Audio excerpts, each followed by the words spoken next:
அத்தியாயம் 27. விஷ்ணு சகஸ்ரநாமம், பாகவதம் இவற்றை கொடுத்து அனுகூலம் செய்தல். தீசித்தின் விட்டல் காட்சி. கீதா ரகசியம். காபர் டே. பாபா தமது ஸ்பரிசத்தால் புனிதப்படுத்தி மத சம்பந்தமான நூல்களை பாராயணத்துக்காகவும் இதர விஷயங்களுக்காகவும் பக்தர்களுக்கு அளித்து எங்கனம் அனுகூலம் செய்தார் என்பதை இவ்வத்தியாயத்தில் காண்போம். முன்னுரை. ஒரு மனிதன் கடலில் மூழ்கும் போது எல்லா தீர்த்தங்களிலும் புனித ஆறுகளிலும் நீராடிய புண்ணியம் அவனை வந்தெய்கிறது. அதே மாதிரியாக ஒரு மனிதன் சத்குருவின் பாதங்களில் அடைக்கலம் புகும்போது அவன் மூவரையும், பிரம்மா, விஷ்ணு, மகாதேவரையும் பரபிரம்மத்தையும் வணங்கும் பேறு அவனுக்கு உண்டாகிறது. கற்பக தருவும் ஞான சாகரமும் நமக்கு ஆன்ம உணர்வை அளிப்பவருமான சாயிக்கு ஜெயம் உண்டாகட்டும்.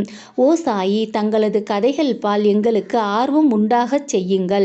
சாதக பறவை மேகங்களில் உறையும் நீரை பருகி இன்பமடையும். இதை கற்போரும் கேட்போரும் அதே மன நிறைவு பாங்கில் இவைகளை ஆர்வத்துடன் பருகட்டும். தங்களது கதைகளை கேட்டு கொண்டிருக்கும் போது அவர்களும் அவர்களது குடும்பங்களும் சாத்வீக உணர்வுகள் அனைத்தையும் பெறட்டும். அதாவது மனம் உருகி கண்களில் நீர் நிறைய அவர்கள் மூச்சு ஒரே சீராக அமைந்து அவர்கள் மனம் அமைதியடைந்து அவர்கள் மயில் கூச்சறிந்து அழுது தேம்பி உடல் குலுங்கட்டும். எங்கள் பகைமையையும் வித்தியாசங்களும் பெரியவனாயிருந்தாலும் சிறியவையாயிருந்தாலும் மறைந்தொழியட்டும். இவைகள் எல்லாம் நடந்தால் குருவின் கிருபை அவன் மீது மலர்ந்திருக்கிறது என்பது பொருள். இத்தகைய உணர்வு உண்டாகும் போது குரு மிக மிக மகிழ்வடைகிறார். ஆத்ம உணர்வு என்னும் லட்சியத்தில் உனக்கு நிச்சயமாக வழிகாட்டுவார். பாபாவிடம் முழுமையான இதயபூர்வமான சரணாகதி எய்துதலே மாயையின் பிடிகளிலிருந்து விடுபடுவதற்கு மிகச் சிறந்த வழியாகும். மாயைக்கு அப்பால் வேதங்களால் உன்னை எடுத்துச் செல்ல முடியாது. சத்குரு ஒருவரை அங்கனம் செய்ய முடியும். பரம்பொருளை எல்லா ஜீவராசிகளிடம் காண முடியும். புனிதமாக்கப்பட்ட நூலை அளித்தல்.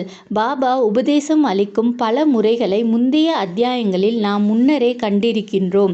அவற்றில் ஒரு முறையை இங்கு காண்போம். தாங்கள் சிறப்பாக பாராயணம் செய்ய விரும்பிய சில மத சம்பந்தமான நூல்களை பாபாவிடம் எடுத்துச் சென்று அவரால் தொடப்பட்டு புனிதமாக்கப்பட்டு அவைகள் திரும்ப பெறப்பெற்று கொள்வதும் சிலரின் வழக்கமாக இருந்து வந்தது. அத்தகைய நூல்களை அவர்கள் தினம்தோறும் படிக்கும்போது பாபா அவர்களுடன் இருப்பதாக உணர்கிறார்கள். ஒருமுறை காக்கா மகாஜனி ஏகநாத பாகவதம் புத்தகம் ஒன்றுடன் சீரடிக்கு வந்தார். சாமா இந்நூலை படிப்பதற்காக எடுத்து அதை தன்னுடன் மசூதிக்கு எடுத்து சென்று விட்டார். பாபா அதை அவரிடம் இருந்து வாங்கி இங்கும் அங்குமாக சில பக்கங்களை புரட்டிவிட்டு சாமாவிடம் திரும்ப அளித்து இதை நீ வைத்துக்கொள் என்றார். சாமா அது காக்காவுடையது, அவருக்கு அதை திரும்பி கொடுத்து விட வேண்டும் என்றார். பாபா இல்லை இல்லை, நான் அதை உனக்கு அளித்தால் நன்மைக்காக உன்னிடமே வைத்துக்கொள், உனக்கு அது பயன்படும் என்றார். இவ்விதமாக பல நூல்கள் சாமாவிடம் ஒப்படைக்கப்பட்டன. காக்கா இன்னும் சில நாட்களில் மற்றொரு பாகவத்துடன் வந்து அதை பாபாவின் கரங்களில் அளித்தார். பாபா அவருக்கு அதை பிரசாதமாக திரும்ப அளித்து அதை நன்றாக பாதுகாக்கும்படியும் அது அவரை நல்ல நிலையில் வைத்திருக்கும் என்றும் கூறினார். காக்காவும் அதை வணக்கத்துடன் பெற்றுக்கொண்டார். சாமாவும் விஷ்ணு சகஸ்ர நாமமும். சாமா பாபாவின் மிக நெருங்கிய பக்தர். விஷ்ணு சகஸ்ர நாமத்தின் ஒரு பிரதியை பிரசாதமாக அவருக்கு அளிப்பதன் மூலம் பாபா அவருக்கு அருள் செய்ய விரும்பினார். ஒருமுறை ஒரு ராம்தாசி பக்தர் சீரடிக்கு வந்து அங்கு சில காலம் இருந்தார். அவர் தினம்தோறும் பின்பற்றிய ஒழுங்குமுறை கீழ்வருமாறு. அதிகாலையில் அவர் எழுந்திருந்து முகம் கழுவி குளித்துவிட்டு குங்குமம் நிறை ஆடையை உடித்து கொண்டு திருநீற்றை உடலில் தரித்து கொண்டு விஷ்ணு சஹஸ்ரநாமம், அத்தியாயத் ராமாயணம் இவைகளை நம்பிக்கையுடன் படிப்பார். அவர் இவைகளை அடிக்கடி பல முறை படித்தார். சில நாட்களுக்கு பின்னர் பாபா விஷ்ணு சஹஸ்ரநாமத்தை சாமாவுக்கும் ஆரம்பித்து வைத்து அவருக்கு அருள் செய்ய நினைத்தார். எனவே ராமதாசியை தன் அருகில் அழைத்து பாபா கூறினார், நான் தாங்க முடியாத வயிற்று வலியால் அல்லலுறுகிறேன். நான் நான் தாங்க முடியாத வயிற்று வலியால் அல்லலுறுகிறேன். நான் சூதத்தாவாரை மிதமான பேதி மருந்தாகும் இது. இதை உட்கொண்டால் அன்றி வலி நிற்காது. எனவே கடைவீதிக்குப் போய் இம்மருந்தை வாங்கி வா. பின்னர் பாபா தமது யதாஸ்தானத்தில் இருந்து இறங்கி ராமதாசி படித்துக் கொண்டிருந்த இடத்துக்கு வந்து விஷ்ணு சஹஸ்ரநாமாவை எடுத்து தமது இடத்துக்கு வந்து சாமாவிடம், ஓ சாமா, இப்புத்தகம் மிகவும் பயனுள்ளது, பலனுள்ளது. எனவே இதை உனக்கு பரிசளிக்கின்றேன். ஒருமுறை நான் தீவிரமாக கஷ்டப்பட்டேன். எனது இதயம் துடிக்கத் தொடங்கி என் உயிர் மிகவும் ஆபத்தான நிலையில் இருந்தது. அத்தகைய தருணத்தில் நான் இந்நூலை எனது மார்போடு வைத்து அணைத்து கொண்டேன். அப்பொழுது சாமா, அது எத்தகைய ஆறுதலை அளித்தது! அல்லாவே என்னை காப்பாற்ற கீழிறங்கி வந்தார் என்று நினைத்தேன். எனவே இதை உனக்கு கொடுக்கிறேன். மெதுவாக படி. தினம்தோறும் குறைந்தபட்சம் ஒரு நாமத்தையாவது படி. அது உனக்கு நன்மை செய்யும். சாமா, அது எனக்கு வேண்டாம். அதன் சொந்தக்காரனான ராம்தாசி ஒரு பைத்தியம், பிடிவாதக்காரன், கோபக்காரன். நிச்சயம் என்னுடன் சண்டைக்கு வருவான். மேலும் நான் ஒரு பட்டிக்காட்டான். அதனால் எனக்கு இந்நூலிலுள்ள சமஸ்கிருத எழுத்துக்கள் படிக்கத் தெரியாது என்றார். சாமா பாபா தமது செய்கையின் மூலம் தன்னை ராமதாஸுக்கு எதிராக கிளப்பிவிடுவதாக நினைத்தார். பாபா அவருக்காக என்ன நினைத்தார் என்பதை பற்றிய எண்ணமே அவருக்கு இல்லை. சாமா ஒரு பட்டிக்காடாக இருந்தபோதும் அவருடைய நெருங்கிய பக்தராகையில் இந்த விஷ்ணு சஹஸ்ரநாமத்தை அவர் கழுத்தில் சூட்டி உலகத் துன்பங்களில் இருந்து அவரை காக்க பாபா எண்ணியிருக்க வேண்டும். கடவுள் நாமத்தின் சக்தி யாவரும் அறிந்ததே. அது நம்மை எல்லா பாவங்களில் இருந்தும் காப்பாற்றி பிறப்பு இறப்பு சூழலில் இருந்து நம்மை விடுதலையாக்குகிறது. இதைவிட சுலபமான சாதனம் வேறெதுவும் இல்லை. நம் மனதை மிக சிறந்த முறையில் அது தூய்மைப்படுத்துகிறது. அதற்கு எவ்வித சடங்கு முறைகளோ தடையோ கிடையாது. அது அவ்வளவு சுலபம், அவ்வளவு பயனுள்ளதும் ஆகும். சாமா இந்த சாதனையில் ஆர்வம் கொள்ளாதவராய் இருப்பினும் பாபா இதைத்தான் சாமாவை செய்யும்படி விரும்பினார். எனவே பாபா அதை அவர் மேல் திணித்தார். ஏகநாத மகாராஜ் இம்மாதிரியாகவே ஒரு ஏழை பிராமணனிடம் இருந்து விஷ்ணு சஹஸ்ரநாமத்தை திணித்து அவனை காப்பாற்றினார் என்று வெகு நாட்களுக்கு முன்பே கூறப்பட்டிருக்கிறது. விஷ்ணு சஹஸ்ரநாமத்தை பாராயணம் செய்வது மனதை தூய்மைப்படுத்துகின்ற திறந்த அகலமான வழியாகும். எனவே பாபா இதைத்தான் சாமாவிடம் திணித்தார். ராம்தாசி சுரத்தாவரை விதைகளுடன் உடனே திரும்பினார். அங்கிருந்த அண்ணா சிஞ்சனிக்கர் நாரதர் வேலை செய்ய விரும்பி நடந்ததெல்லாம் அவரிடம் உரைத்தார். ராம்தாசி உடனே கோபத்தால் குதித்தார். தனது முழு வெறியுடன் சாமாவிடம் இறங்கி வந்தார். தனக்கு வயிற்றுவலி என்ற பேரில் மருந்து வாங்கி வர அவரை அனுப்பும்படி பாபாவை தூண்டிவிட்டு சாமாதான் என்றும் இவ்வாறாக அவரது புத்தகத்தை எடுத்துக்கொண்டார் என்றும் கூறினார். சாமாவை அவர் திட்டவும் செய்து அவர் புத்தகத்தை திருப்பி தரவில்லையானால் அவர் முன் தன் மண்டையை உடைத்து கொள்ளப் போவதாகவும் கூறினார். சாமா அமைதியாக அவருடன் எதிர்பார்த்து பார்த்தார். அது பயனளிக்கவில்லை. பின் பாபா அவரை அன்புடன் அவரை நோக்கி, ஓ ராம்தாஸ், என்ன விஷயம்? ஏன் இவ்வளவு கலங்கி போயிருக்கிறார்? சாமா நம் பையன் இல்லையா? வீணாக அவனை ஏன் திட்டுகிறாய்? இவ்வளவு சண்டை போடும் ஆளாக நீ எப்படி இருக்கிறாய்? மிருதுவான இனிமையான மொழிகளை பேச உன்னால் முடியாதா? நீ தினம்தோறும் இந்த புனித நூல்களை படிக்கிறாய். எனினும் உன் மனது தூய்மையற்றதாகவும் உனது உணர்வுகள் கட்டுப்பாடில்லாமலும் இருக்கின்றன. நீ என்ன ராமதாசி, போ. இவைகளை எல்லாவற்றிலும் நீ பற்றற்று கவனமின்றி இருக்க வேண்டும். இந்த புத்தகத்தை நீ இவ்வளவு அதிகமாக விரும்புவது வியப்பாய் இல்லை. உண்மையான ராமதாசிக்கு மமதா, அதாவது பற்று இருக்கக்கூடாது. ஆனால் சமதா, எல்லோரையும் ஒன்று என பாவிக்கும் பண்பு இருக்க வேண்டும். சாமா, பையனுடன் ஒரு புத்தகத்துக்காக மட்டும் நீ சண்டை செய்து கொண்டிருக்கிறாயே. போ, உன் இடத்தில் அமர்ந்து கொள். பணம் கொடுத்தால் ஏராளமான புத்தகங்கள் கிடைக்கும். ஆனால் மனிதர்கள் கிடைக்க மாட்டார்கள். நன்றாக நினைத்து பார்த்து தயவுள்ளவனாய் இரு. உன் புத்தகம் என்ன மதிப்பு பெறும்? சாமாவுக்கு அதை பற்றி கவலை இல்லை. நான் தான் அதை எடுத்து அவனிடம் கொடுத்தேன். உனக்கு அது மனப்பாடமாக தெரியும். சாமா அதை படித்து பலனடைய வேண்டும் என்று நான் எண்ணினேன். எனவே நான் அதை அவனிடம் கொடுத்தேன் என்றார். பாபாவின் மொழிகள் எவ்வளவு இனிமையாக இருக்கின்றன. அவைகளின் பலன் ஆச்சரியமானது. ராமதாசி அமைதியானார். சாமாவிடம் அதற்கு பதிலாக பஞ்சரத்னி கீதை என்று எடுத்துக்கொள்வதாக கூறினார். சாமா அதிக சந்தோஷமடைந்து, ஒன்று ஏன், பதிலாக உனக்கு 10 பிரதிகளை நான் தருகிறேன் என்று கூறினார். முடிவாக இவ்விஷயம் சபாநாதனுக்கு வந்தது. எந்த கடவுளை அறிய வேண்டும் என்று அவர் கவலைப்பட்டது கிடையாதோ அவரை பற்றிய விஷயங்கள் அடங்கியுள்ள பஞ்சரத்னி கீதையை ராம்தாசி கேட்டது ஏன்? தினம்தோறும் மசூதியில் பாபாவின் முன் மத புத்தகங்களை படித்த ராம்தாசி சாமாவிடம் அவர் முன்னிலையிலேயே சண்டை செய்வது ஏன் என்ற கேள்வியெல்லாம் கருத்துக்களால் பழியை யாரிடம் ஒதுக்குவது என்பதையும் யாரை திட்டுவது என்பதையும் நாம் அறியோம். இந்நிகழ்ச்சி நடந்திராவிட்டால் ஈஸ்வர நாமத்தின் மகிமை, விஷ்ணு சஹஸ்ரநாமம் பாராயணம் ஆகிய விஷயங்கள் எல்லாம் சாமாவின் அறிவிற்கு எட்டியிருக்காது என்பதை மட்டும் நாம் அறிவோம். எனவே பாபாவின் கற்பிக்கும் முறையும் ஆரம்பித்து வைக்கும் முறையும் விசேஷமானது என்று நாம் காண்கிறோம். இவ்விஷயத்தில் சாமா இந்நூலை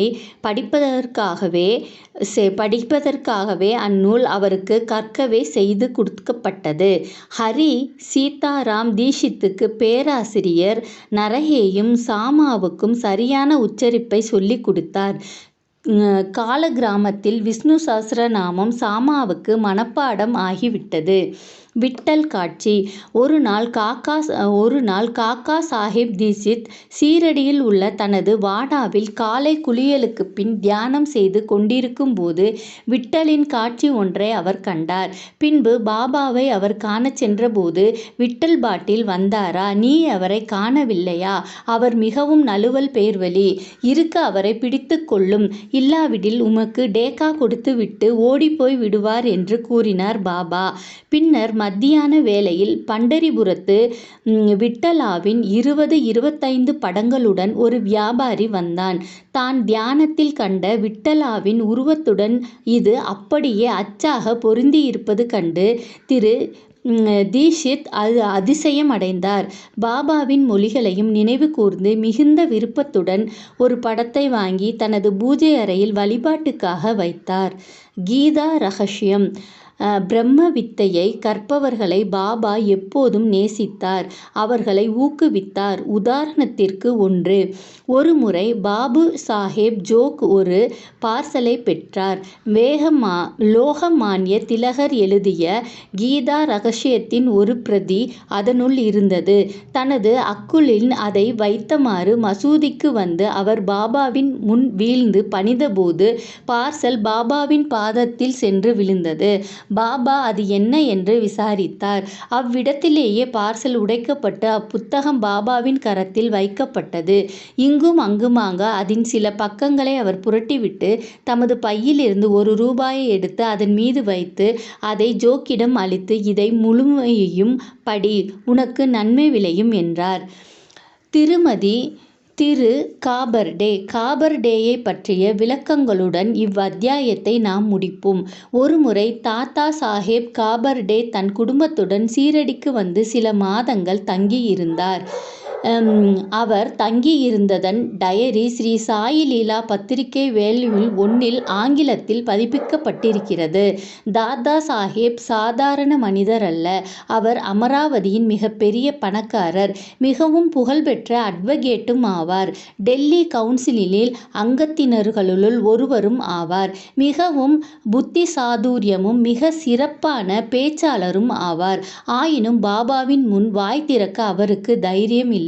பெரும்பாலான பக்தர்கள் பாபாவுடன் அடிக்கடி பேசி விவாதித்தனர். ஆனால் காபர்டே, நூல்கர், புட்டி ஆகிய மூவர் மட்டும் எப்போதும் மௌனமாக இருந்தனர். அவர்கள் சாந்தம், எளிமை, பொறுமை, நற்பண்பு வாய்க்க பெற்றவர்களாக இருந்தனர். தாதா சாஹேப் மற்றவர்களுடன் பஞ்சதசியை படித்து விளக்கம் செய்யும் வல்லமை உடையவர். அதாவது புகழ்பெற்ற வித்யாரண்யரால் இயற்றப்பெற்ற அத்வைத தத்துவத்தை பற்றிய பிரசித்தமான சமஸ்கிருத நூலை படித்து விளக்கம் கொடுப்பார். அவர் மசூதிக்கு பாபாவின் முன் வந்த பிறகு ஒரு வார்த்தை கூட பேச மாட்டார்.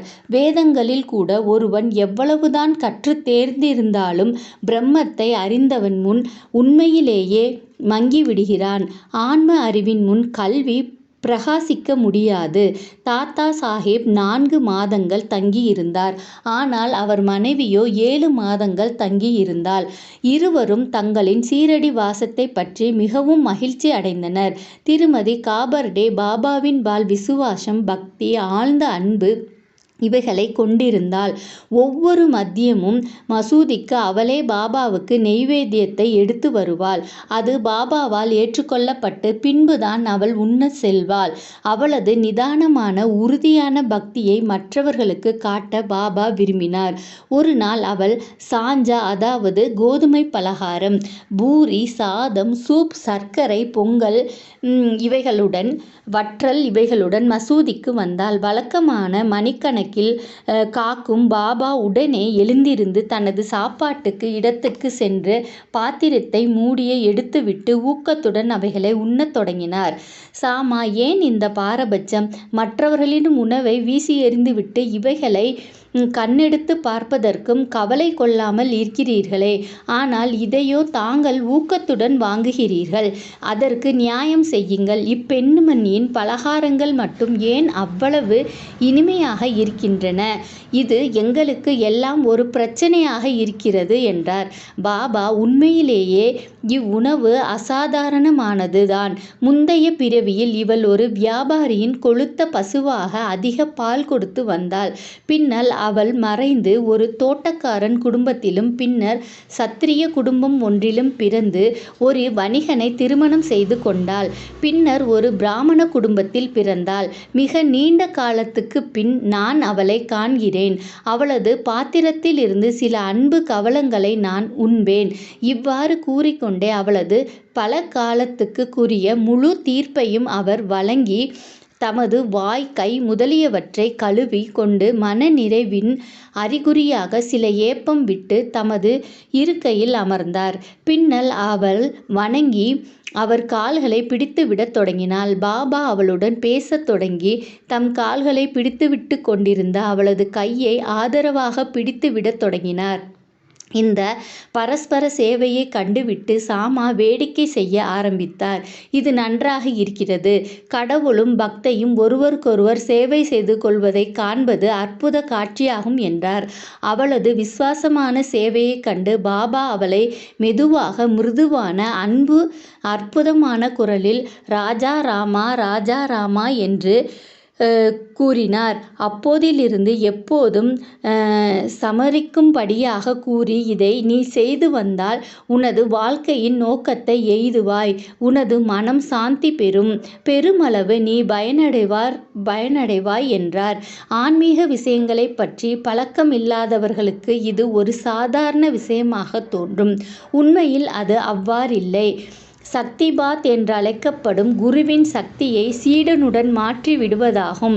பாபாவின் மொழிகள் எவ்வளவு வல்லமை வாய்ந்தவைகளாகவும் பயனுள்ளவைகளாகவும் இருக்கின்றன. ஒரே வினாடியில் அவைகள் அவளது உள்ளத்தை துளைத்து அங்கே இடம் பிடித்து கொண்டன. குருவுக்கும் சீடனுக்கும் இருக்க வேண்டிய உறவு தன்மையை பற்றி இந்நிகழ்ச்சி நமக்கு விளக்குகிறது. இருவரும் ஒருவருக்கொருவர் அன்பு கூர்ந்து சேவை செய்ய வேண்டும். அவர்களிடையே எவ்வித பாகுபாடும் வித்தியாசமும் இல்லை. இருவரும் ஒன்றே. ஒருவர் இல்லாமல் மற்றொருவர் வாழ முடியாது. சீடன் குருவின் பாதங்களில் தனது தலையை வைப்பது புறத்தோற்றம். உண்மையிலும் அந்தரங்கத்திலும் அவர்கள் ஒன்றே. அவர்களிடையே எவ்வித பாகுபாட்டை காண்பவன் இன்னும் பக்குவமடையாதவன், ஒழுங்கற்றவன். இதுவே இதன் கருத்தாகும். ஸ்ரீ சாயியை பணிக. அனைவருக்கும் சாந்தி நிலவட்டும்.